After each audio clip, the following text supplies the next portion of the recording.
So, I wanted to start off by reading a poem that I really love called So You Want to Be a Writer by Charles Wasowski. If it doesn't come bursting out of you, in spite of everything, don't do it. Unless it comes unasked out of your heart and your mind and your mouth and your gut, don't do it. If you have to sit for hours staring at your computer screen or hunched over your typewriter searching for words, don't do it. If you're doing it for money or fame, don't do it. If you're doing it because you want women in your bed, don't do it. If you have to sit there and rewrite it again and again, don't do it. If it's hard work just thinking about doing it, don't do it. If you're trying to write like somebody else, forget about it. If you have to wait for it to roar out of you, then wait patiently. If it never does roar out of you, do something else. If you first have to read it to your wife or your girlfriend or your boyfriend or your parents or to anybody at all, you're not ready. Don't be like so many writers. Don't be like so many thousands of people who call themselves writers. Don't be dull and boring and pretentious. Don't be consumed with self-love. The libraries of the world have yawned themselves to sleep over your kind. Don't add to that. Don't do it. Unless it comes out of your soul like a rocket, unless being still would drive you to madness or suicide or murder, don't do it. Unless the sun inside you is burning your gut, don't do it. When it is truly time, and if you have been chosen, it will do it by itself, and it will keep on doing it until you die or it dies in you. There's no other way, and there never was. It's an incredible poem, and incredibly powerful as I contemplate more on the commodification of poetry, or poet. I was at a listening event. One of my favourite singers is finally releasing a new album, and they were hosting this listening event in London where you just got to hear the album a fair few days before it got released to the world. And there was a section where they had to do a Q&A, and the host began asking the singer why it's taken him so long to release his next album,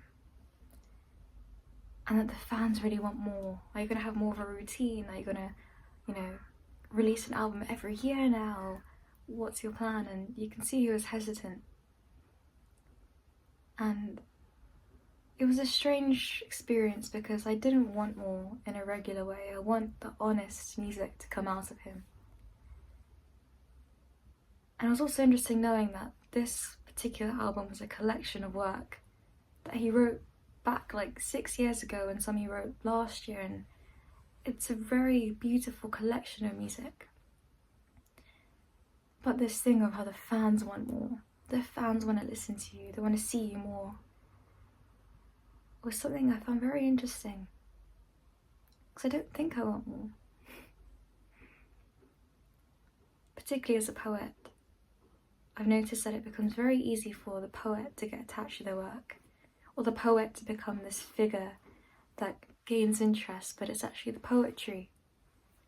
The poetry is the main thing that the poet focuses on, not themselves or their branding. And what does that even mean? Why has it become such a thing where we make money out of poetry? Like, of course you can, but why is it such a normal thing to create art for money? Can't that just be an expression of self?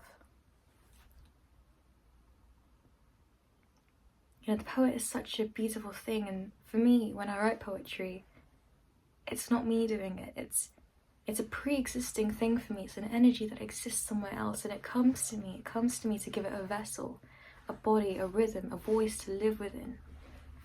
But I feel like I've channeled it, and I've experienced things in my life, of course I have, that allow me to channel it in such a way.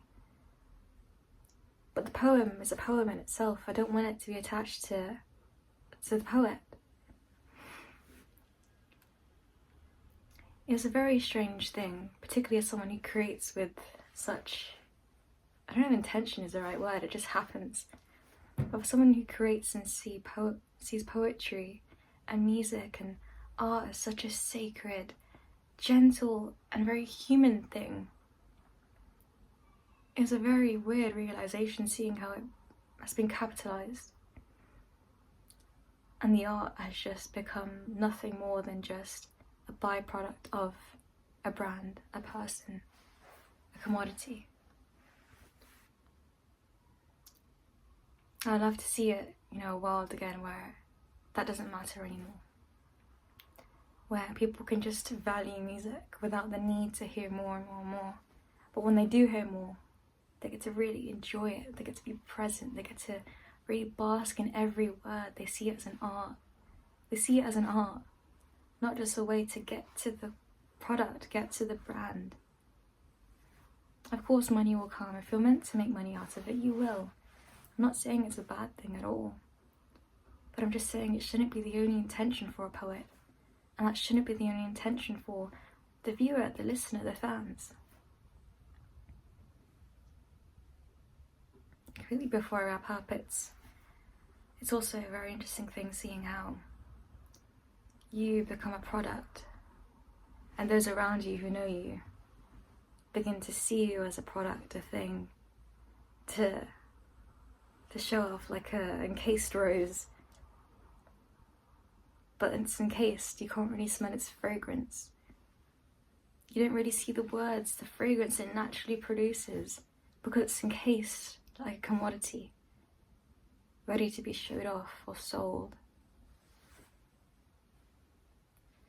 But yeah, that's just a poet rambling about how poetry and poets have become commodities.